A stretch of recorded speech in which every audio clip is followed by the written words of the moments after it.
Welcome to the Horse Speak Book Club. I'm Laura Wilsey, co-founder of Horse Speak, and I'm here taking you on a journey of the Horse Speak Trilogy. Sharon Wilsey is the author of Horses in Translation, and that is the book we are going to be studying today. The Horse Speak team is dedicated to giving horses a voice and being their well-deserved advocates. We provide evidence-based knowledge of equine body language that is intrinsic, observable, and repeatable.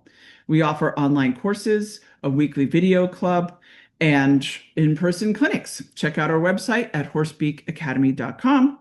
This is a judgment-free zone. Everyone here has a varied horsemanship background, and we ask that you help keep the environment safe so no one feels shamed in any way. And we are going to begin on chapter 4. If you have your book, it's page 55, My Horses, My Teachers.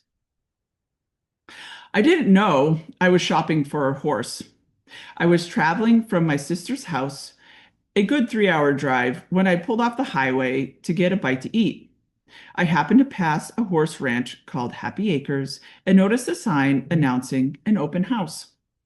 I thought about this all during lunch, and on my way back down the road to the highway, I decided to stop in, even though it was late February and I had a bum knee at the time and was using a cane. Curiouser and curiouser. Hobbling over to visit the gift shop, I learned that this farm not only rescued horses, but also worked with kids with special needs. Several of their students were on hand to offer a beaming smile and a friendly walk around. I was escorted by Paul, a 14-year-old student with some physical and learning handicaps who nonetheless got around just fine. He was chatty and happy and loved these horses with all his heart. He asked me what I need, excuse me, he asked me what did, I'm sorry, he asked me what I did to my knee, and I replied I had slipped on some ice that winter. He gleefully told me to wear good boots. Then into the barn aisle strode a tall man who moved fast for someone who had molasses on his boots. At first glance, he seemed to be in slow motion, but all at once, he was standing in front of me. It reminded me of an old Buddhist saying, "Hurry slowly." It turned out that he was the owner of this farm, a fellow named Doug, and he particularly loved Appaloosas and paints and rode Western. He was a kind man who took in as many little orphans as he could, which included pot-bellied pigs and emu, goats, and even a half-zebra pony known as Zinni. All the animals issued an air of calm, even though the place was quite crowded. Doug told me he regularly traveled out to west to Appaloosa and paint breeding ranches and scooped up all the yearlings to train for sale as 4-H prospects. Some of his horses were quite talented and did well in shows. When we broached the topic of training methodology, Doug seemed open-minded about what he termed the new age horsemanship stuff that was growing in popularity. His down-home horse wisdom told him that people were just trying to find another way to get there. And if nobody got hurt, he didn't mind the newfound interest in horses that came along with it. I enjoyed talking to Doug. He was a man of few words, but well-chosen ones. He had a ready smile and seemed at peace surrounded by his students and animals. I had been working with a friend's horse, having recently relocated to Vermont, so I tried to pick his brain about some of the problems we were having. I had been busy raising my family, and my return to my horse passion was only recent as my kids became older and I had more free time. Seemingly out of nowhere, Doug told me to wait right where I was. I sat on a mounting block in the indoor arena while he fetched one of his new prospects. Sister Golden Hair Surprise. In walked a honey-done snowflake Appaloosa with hazel green eyes and black eyelids, which made it look as if she was wearing eyeliner. Not only was she a soft golden color, but her undercoat was dappled, and there was zebra stripes on her chestnut legs. I didn't know what hit me. Doug had saddled up and told me to go ahead and get on the mare. I questioned the suggestion, reminding him of my bad knee with the brace on it. He told me to ride without stirrups, as though it was silly to even ask. The moment I sat in the rather large saddle, I heard this horse say, "Well, what do you want?" In all my previous years of riding, I had never had this experience. Not knowing what to do, I told Doug what I thought I'd heard. He just grinned from ear to ear and said that he had a feeling that would happen. He indicated I should ask the mare, who he called Dakota, to go out on the rail at a walk. As I settled into her light steps, Doug told me that this was his special horse, one that he was thinking of keeping for himself. Although she was only 2 years old, she was brighter than most and had some big opinions of herself to go along with it. He said that occasionally a horse comes along who sees right through you and your garbage and makes you dig a little deeper. Dakota was such a horse. Doug said that the way I was feeling on Dakota's back was the way all horses should feel when I swung up onto them. They should never have their own mind. Excuse me, that was not said right. They should have their own mind. Huh, interesting. And yet, they should not be closed to yours. He told me to memorize what I was feeling and try to recreate it with the horses I was working with back home. I only rode Dakota for about 5 minutes, but it changed me forever. Dreams and reality. I went back to Happy Acres several times to visit the volunteer with Doug's programs. Although it was over an hour away from my home, each time I would linger with Dakota and try to understand what was different about her and why my perception shifted when I was near her. Then one day, Doug told me he had to sell off a bunch of horses because he was bringing in about 35 pregnant mares he had rescued from a roundup. He asked if I wanted Dakota. The opportunity was not something I could pass up. I scrambled the money together and hastily decided for her to live with my friend of mine who had a barn down the road from my home, seeing as I didn't have a paddock or shelter in my backyard. One last late season snowstorm had blown through a week before I went to pick up Dakota. I asked the barn staff to bring her in for me because there was so much ice everywhere, and I was afraid for my knee. Waiting on the other side of the indoor ring as my new horse was led toward me, I was shocked to see her rearing straight up and walk several steps on her hind legs, while the handler paid her no mind and just kept on walking.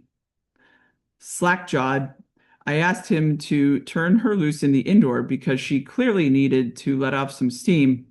He smiled and did just that, and I witnessed some acrobatics I had never seen before.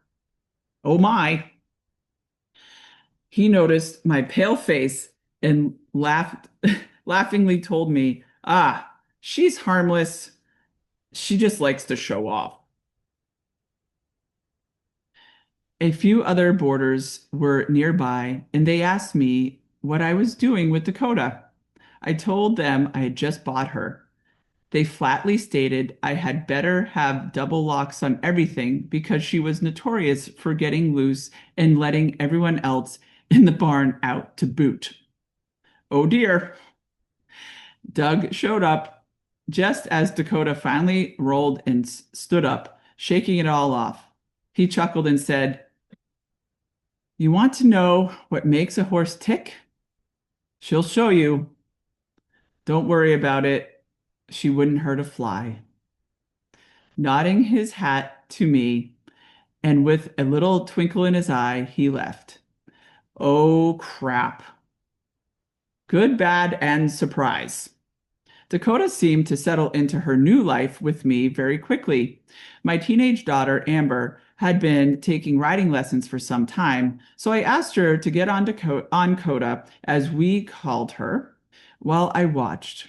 I needed to see the action from the ground. They moved off together like they were old friends. My daughter smiled and thanked me for buying us a horse. It was a dream and come true moment. Then the saddle slipped. I was not used to knot tying on Western rigging, and I knew instantly I had not tightened it enough. Amber was caught off guard and tried to cling to the mare's neck. Coda scooted forward a few steps as the whole kit and caboodle slipped down her side. My daughter was planted butt first on the ground. Ouch, she cried, cried out as the pain and embarrassment hit her at the same time. In this major bad mom moment, I didn't know whether to run to my daughter first or to try to catch the horse dragging the saddle under her belly.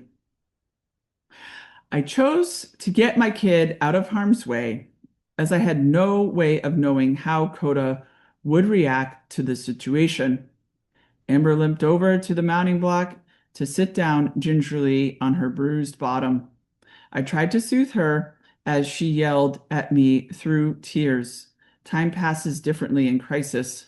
Just as I settled Amber onto the mounting block and was turning to deal with what I was certain might have become a bucking bronc show, I realized that Coda had followed us to where we were, dragging the saddle along upside down as though she carried it that way every day. Looking up from my squatting position, I noticed her ears were sideways and her eyes were tinted. To me, this looked like real concern. I had been in dozens of horse accidents, including having a horse flip over me when he caught his front leg on a jump. What I was accustomed to occurring was for the horse to wander off or even run away. This was not the case, though. Coda was not only standing protectively over Amber, she began to lick her helmet, like a mother lion might lick her cub. Amber had been riding since she was 9, and she'd also had her fair share of accidents. We were both shocked into silence. With wide eyes, my daughter asked, "Is she licking me?" I nodded my head, and Amber forgot all about her pain as she stood up to hug Coda around her neck. I jumped up to untangle the saddle, and then we all just hung out in the ring together and started to really get to know each other. Horse of a different color. Amber became an avid bareback rider after this event. She practiced vaulting off the ever-patient Coda and mounting from strange places. With my daughter, Coda seemed to feel a sort of sisterhood. As a young mare, it seemed she could relate. With me, it was a different story. There was some of the superintelligence in this horse that baffled me, and I was drawn to try many of the modern horse whispering techniques that my clinic addiction at the time was instilling in me. Kodo was a gentle, kind soul on one hand, and on the other, she was a fire-breathing dragon. She enjoyed trail riding with gusto and jumped anything in her path. She still loved to rear and could buck in in place several times in a row without ever putting tension into the lead rope. She was as acrobatically inclined athlete. I knew that without developing her mind to the fullest, this mare could become dangerous if she ever soured. Then, only 6 months after I bought her, Coda was injured with when a stick impaled her leg. We never knew how she did it. The vet guessed she was fooling around in the field and landed just the right way on just the right object, the way horses sometimes do. I was told she would be on stall rest for about 3 months, so I hurried to finish the paddock in my backyard and arranged to bring her home. All right, Violet, it is your turn. Just a second.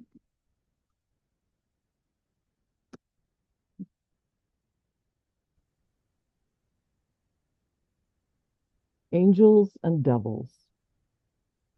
Coda seemed to fit right in at our place. With her leg bandaged, she couldn't move around very quickly or well.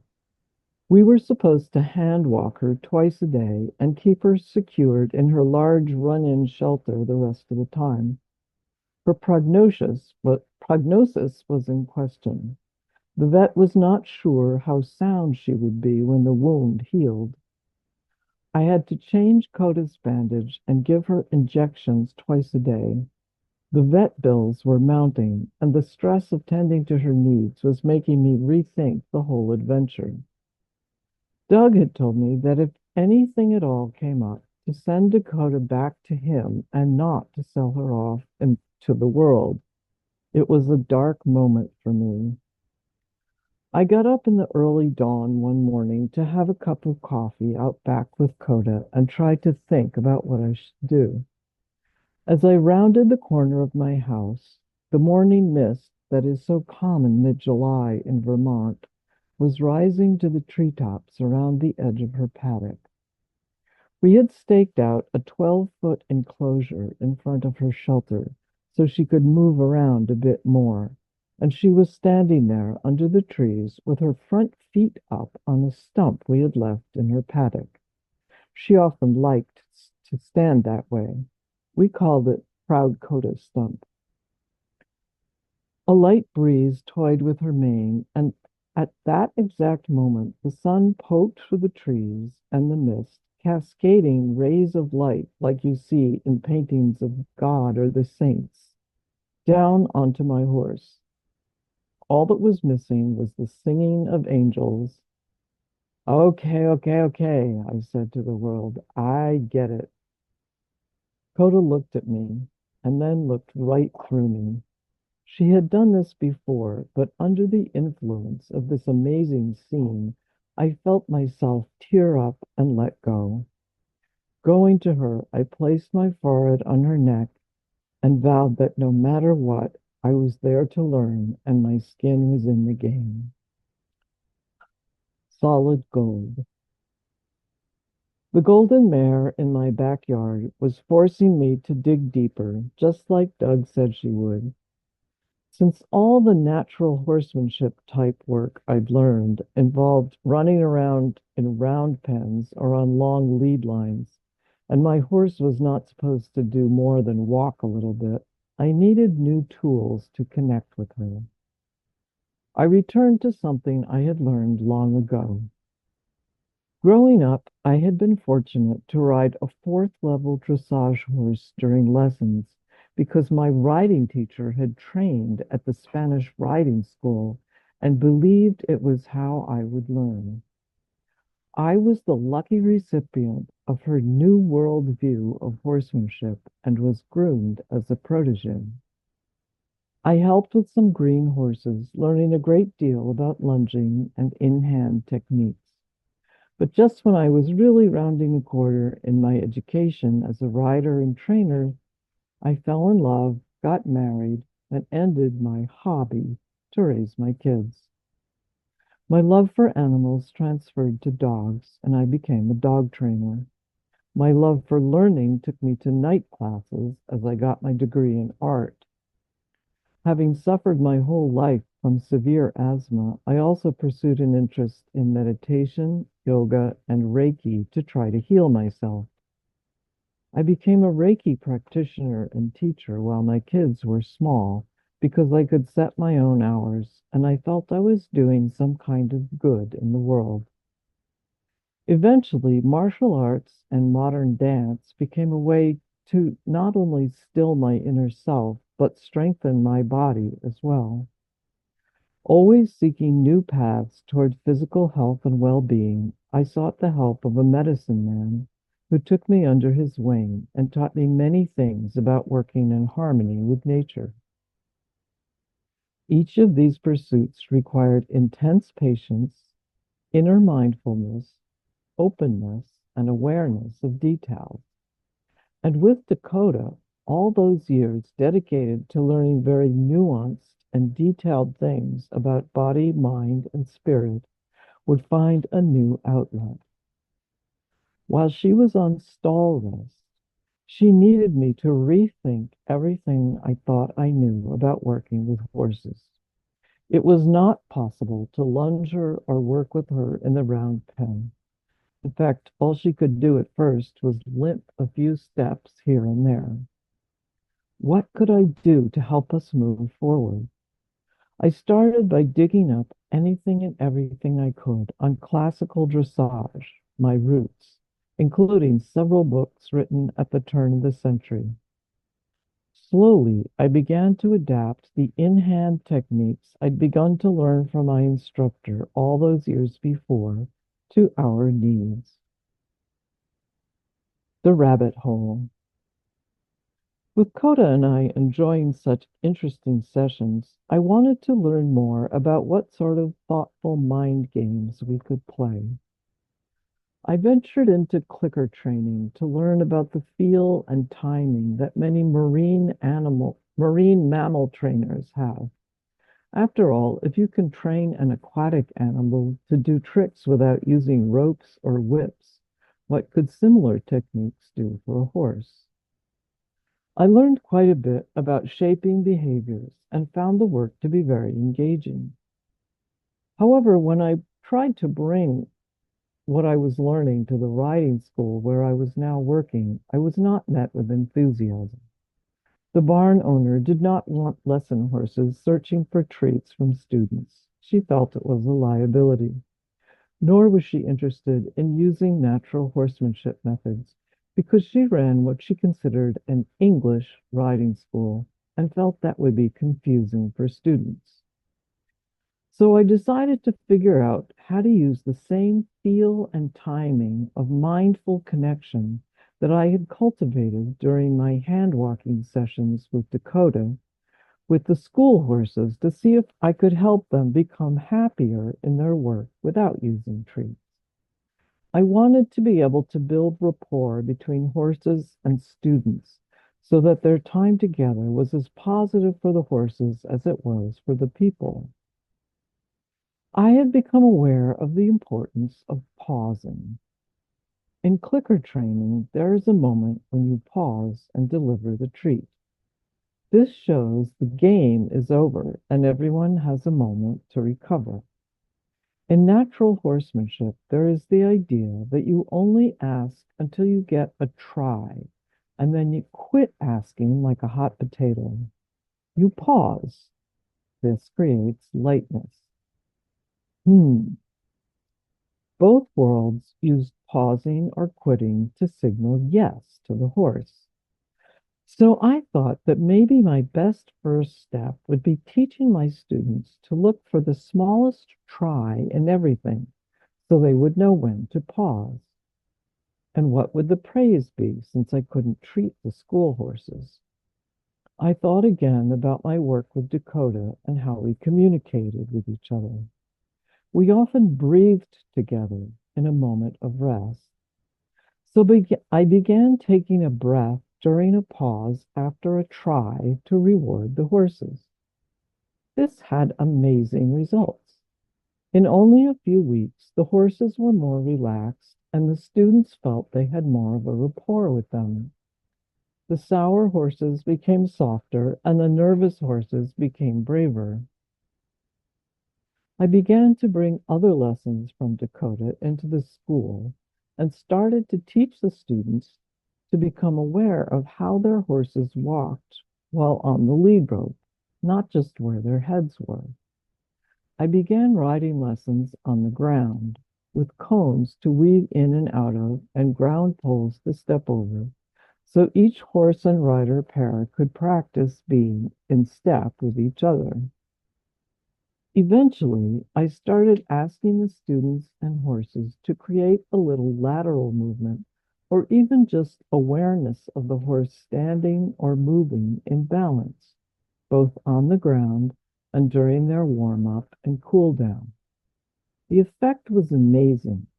Horses not only became more compliant and willing, but the students felt like their riding was becoming less forced, more natural, and more happy. Yes, everyone felt happy. I suddenly realized that much of the riding I had done as a student myself was not happy. Interesting, addicting, and sometimes it really felt good, but not always happy. In a flash of insight, I realized the question Dakota had been asking me all this time wasn't, what do you want? It was, what do you really want? So I'll go back to that box on the previous page. Aha moment.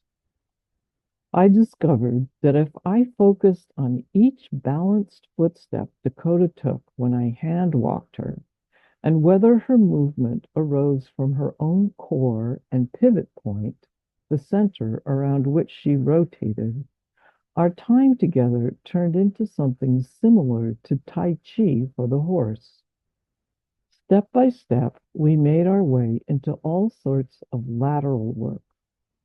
Coda's love for learning meant that each new session drove both of us into a shared experience of a dance we were making up together.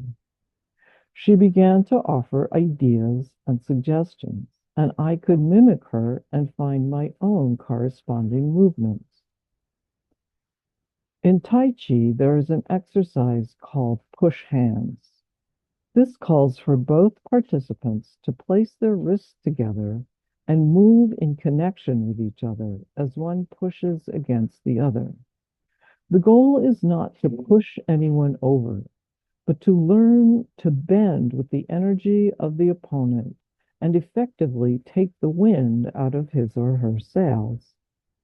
I was finding a sort of push hands with Dakota as we learned to pivot and move around and with each other.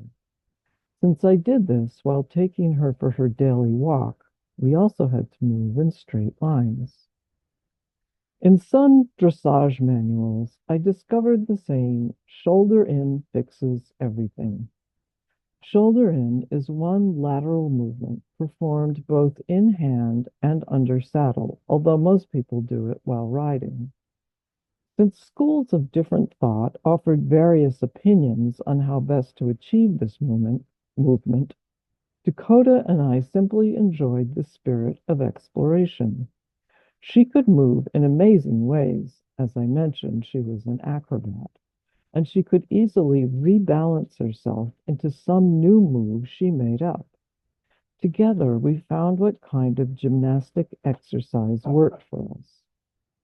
More importantly, I got to learn about how, when, and where to hold all my body parts to either flow along with her or lead the dance. By the time the vet said her leg was healed, she was in great physical shape and ready to ride. And then at the end, there's another box that says lick and chew. My low, my darkest moment was the opportunity for Dakota and me to dig deeper. By realizing what balance meant to my horse, not just what I could get my horse to do with her feet, I was able to reach whole new levels of understanding about what horses are looking for in a human partner and how important their foot placement is to them. This, combined with more exploration into the thoughtful and mindful work that was already available, led me to investigate the more intricate concepts of intimate but powerful approaches to being with horses. Thank you, Violet. So here we are, learning about Dakota and Sharon and their journey together.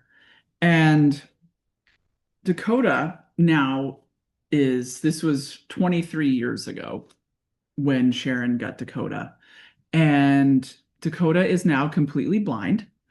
And to hear again this story of where they came from and the things that they explored together and the accidental the saddle not being put on correctly, um, and just the difference of how horses in Sharon's experience previously they ran away from an accident that happened and how Dakota circled around and came over and started licking Amber's head. And it's so interesting that the nature of what Sharon was able to get to with Dakota. And she is, the fire breathing dragon. Dakota is full of life and she is such a horse athlete. And please, again, if you would like to have, say something in the chat or also raise your virtual hand to be on the audio, please, you're welcome to do that. And so I love to hear this story again from the beginning stages because of the fact that, there was Dakota's proud stump in her pen because this young, fiery horse got injured. And what could Sharon do with that, with the enrichment of this beautiful animal who can't express herself by movement, and how can Sharon, enrich Coda to be interested in the inner body and help her, to recover from this injury when she can't go very far. And so everything that Sharon was learning basically had to get thrown over there. And also then with the exploration of the clicker training and how, I remember Sharon talking about these horses that she was able to help, the sour horses to be interested in doing work again. And basically every horse that she had worked with in this riding school bucked people off. And that's just what Sharon had to work with. And so she was, through the power of the pause and the power of the breath, to be able to help these animals to come to a better place, to want to do their job. And Sharon has, we're going to read a really interesting story about an off the track thoroughbred mare. This is like the journey of where Horse Peak came from is in these pages and through the evolution of basically slowing down and understanding the balance, as the Lick and Shoe mentions, the balance of each footfall and also the ebb and flow of movement together, the balance of X and O posture in the push hands. Whether if you've ever done any kind of sport activity, dance, cheerleading, a team related sport, then you have had this experience of moving with other beings. And if you haven't, then this is why Sharon does mention a lot about learning Tai Chi, because it's not just about movement in your body to have more rounded movements, but also the movement with other. And even just taking a dance class, something that where we are not, that there is this ebb and flow. And when you are dancing with a dance partner, how do we stick together and kind of almost anticipate what the movement of the other being is going to do? And also, can I have you follow my lead and I'm going to follow your lead and really, have this beautiful dance of who's following who? And with that, the aha moment I feel is very interesting because of understanding the movement of a horse and how, the pivot point through the girth line is so important for them and us giving them the appropriate amount of space at the shoulder. So therefore that because they know where their feet are. And when we are able to pay better attention to where our feet are, then they can have freedom of movement. So it's, again, the keynote of this entire thing is about pausing, breath and pause. Those are the rewards. And so therefore the clicker training is profound, and it's such a great tool to use when perhaps one of the things I taught my horse is head up, please. So then I had clicker trained her to have head up. And so now I don't need to treat her anymore. This was back when she was like 2 years old when I had first met Sharon and she was exploring clicker training. And so now, grass, we're able to navigate grass because I can just say, head up, please, or 1, 2, 3, head up, please. And it's just that easy because that is innate in her system. So, there's specific things that are really fun to use treats to be like really applauding their efforts and their try. But if we are dependent on bringing food with us, this is where it can become such a problem because the horse is searching for treats and their energy is so up that it's hard to come back down because then they do all their phantom tricks and go through the list of things that you have done with them and they just pull out everything to search for the treat of when they're going to get their reward.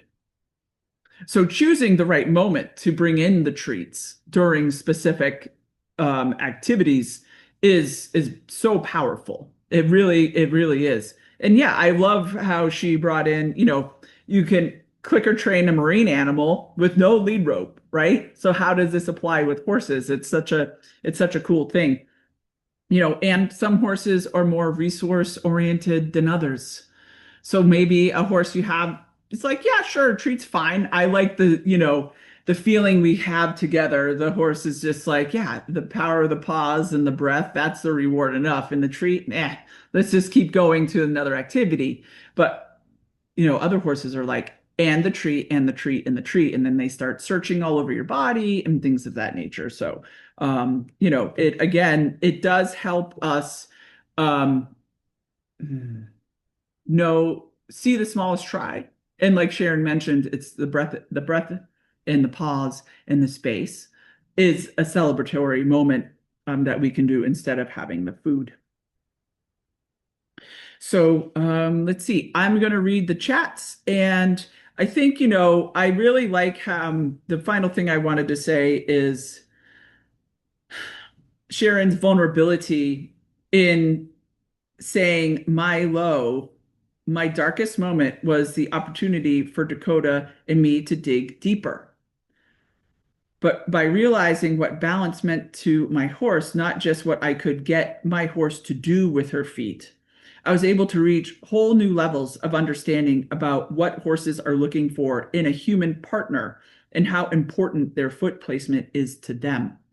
And, because she had mentioned in this chapter about her journey of learning the new age horsemanship styles, and a lot of which had to do with moving feet.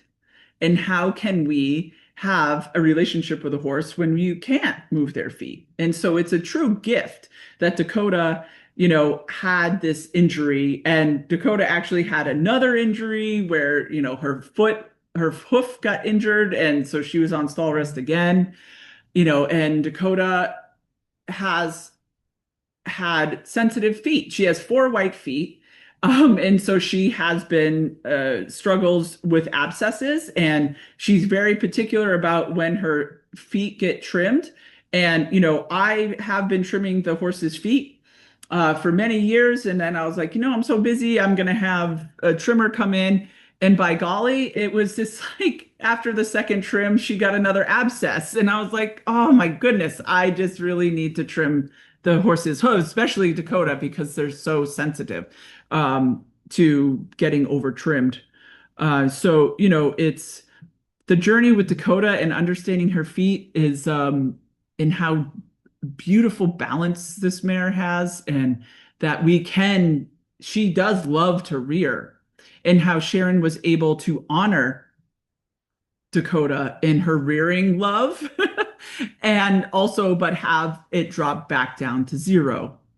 And so we're like up, up, up, big energy up and then down. Forehead, please. Friendly button. And when we have the friendly button, palm to friendly button, Dakota knows it's time to settle down and go back to zero. So this is like as we continue through the journey, it is about zero first, get that all the energy down, and then this beautiful up energy to then be able to come back down. And if you don't have the zero, the down energy as a foundation, then every time you show up and you are practicing some kind of running with the horse, one, you're not running, a running horse is hard to see balance.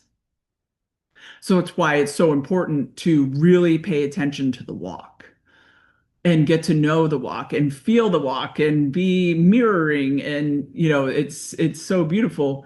So then you have this great foundation of what walking feels like in balance to then take it up to the next level and be like, let's see some trotting, let's see how you move, and let's go back to walk. So um you know it's really fun to play with Dakota, even though she is blind. She gets around our property like nothing. She's a beautiful horse to ride. She has just changed. She's changed my life because of the fact that she does love intensity. She really does. It's just her nature. She's an Appaloosa thoroughbred. So she's from running stock. So she really enjoys running. And we used to gallop her up this hill and the wind is whipping in your ears. It's absolutely incredible. And she's such a beautiful listener.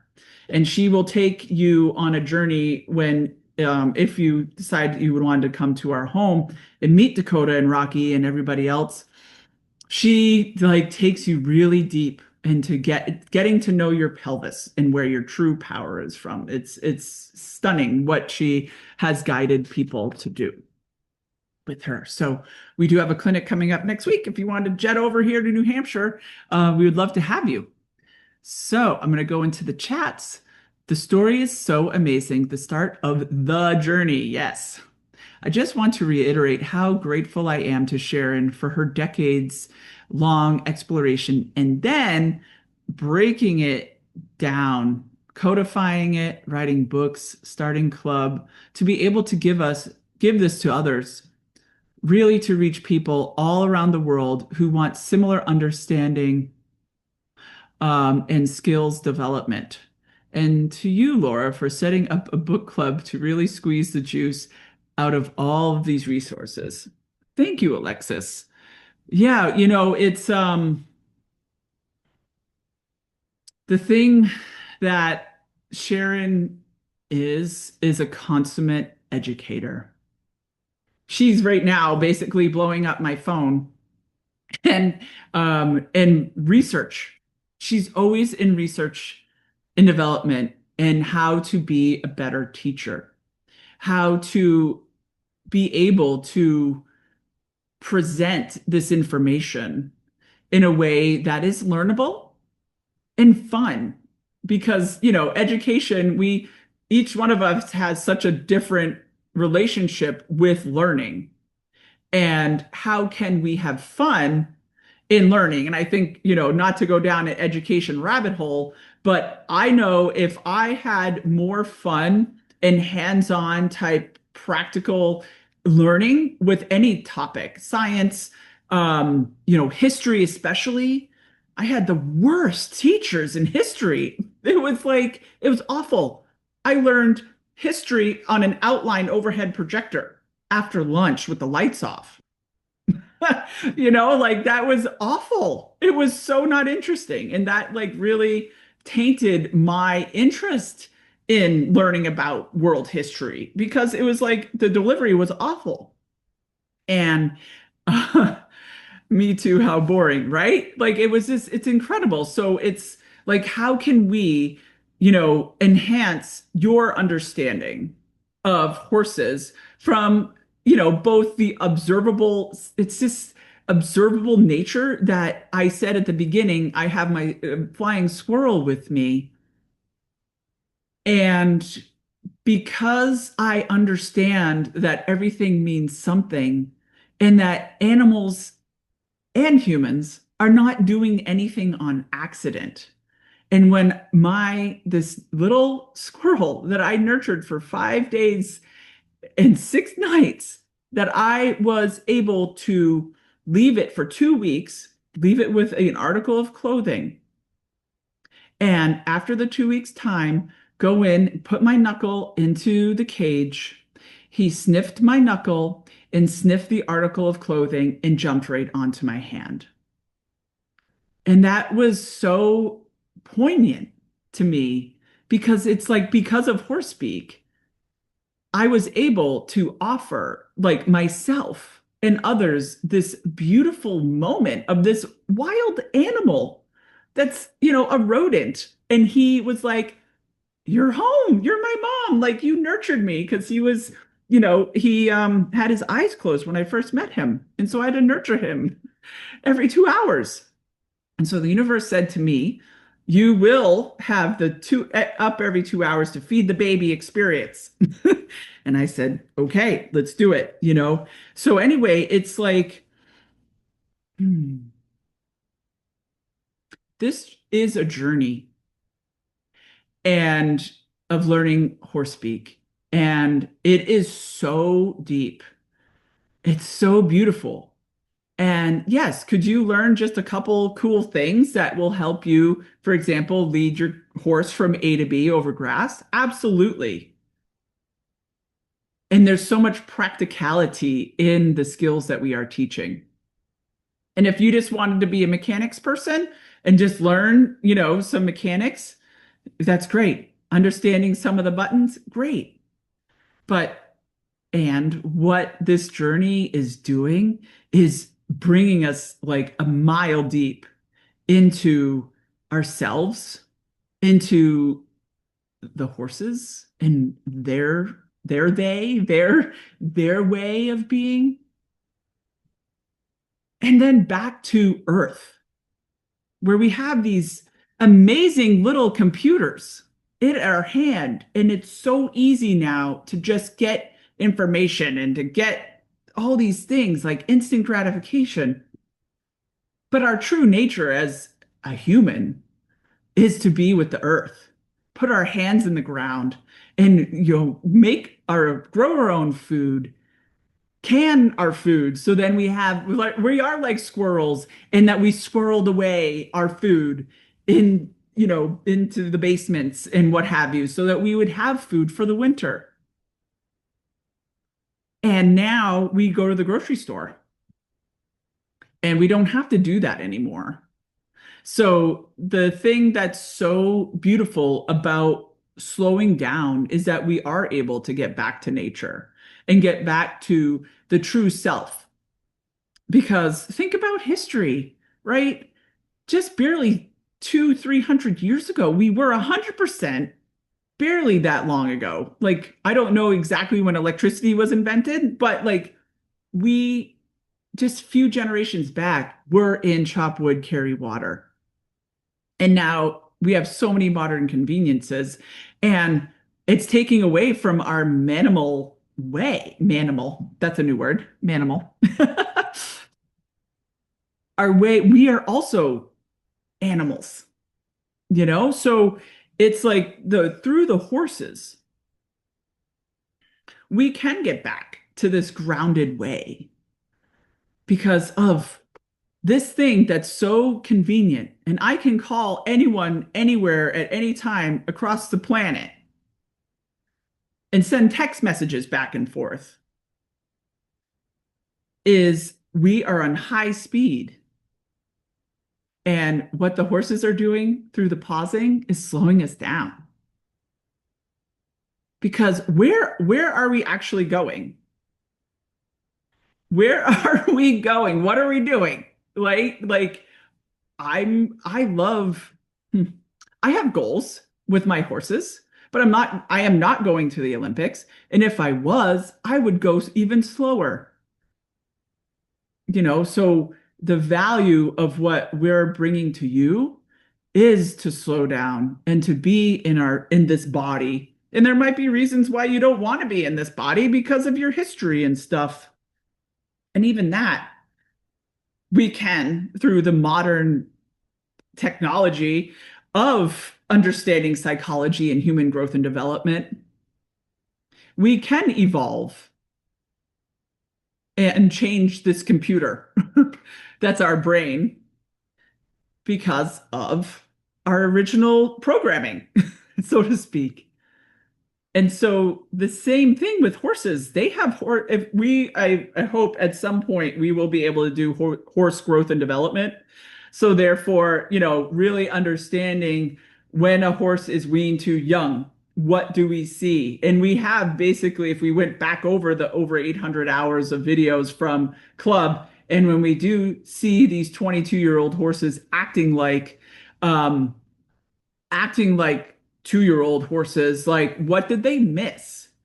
And the cool part is about what we're doing with Horse Speak is we can fill in the gaps because we are understanding them from birth. And that's part of what we did with your horse's first teacher webinar is to see what mama did the second the baby hit the ground and she started nurturing and licking. And we have some really cool research that Sharon has been finding about the nurture of rats and things of that nature. So we're so excited to be pulling in other research that's out there to be able to arm you with your growth and development of understanding animals in a different way. Because there's so much information out there. Again, this powerhouse computer thing that I could turn the lights on at my house if I had that kind of app. So it's just amazing. Thank you for being here. Thank you for being interested in what we're doing with Horse Speak. Because if you've known us since the beginning of, it's almost been this year, this month marks 9 years of Horse Speak being produced. It's been quite a journey, and it's gone so deep from book one. We're on book three now, and basically creating book four, and to go back to and not forgetting the foundation of what Sharon did with her horses in her yard. It's profound. And it's not about Sharon doing cool stuff. It's not about me doing cool stuff. It's you getting the education that you need because you can do this 100%. Everyone can do this. So if I can learn in my ADHD mind and my cortex wants to take over and run amok and all those things, you can too. But it does take some practice. Some slowing down and pausing is so important. So I'm going to read the rest of our chats and then we're going to end our day today. It was so great. We got through a chapter. Let's see here now. She is awesome at learnable and fun. You two together are super fun, relatable, and approachable.